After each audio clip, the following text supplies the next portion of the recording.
আচ্ছা ভাইরা আমার, আপনারা কি আমার প্রতি রাগ করেছেন?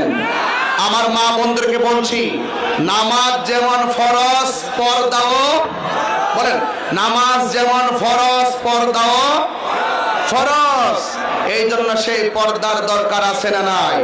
আরো জোরে বলি আছে না নাই? সবাই মহব্বতে নবীকে দাঁড়িয়ে সালাম দিবেন, এ নবী সালাম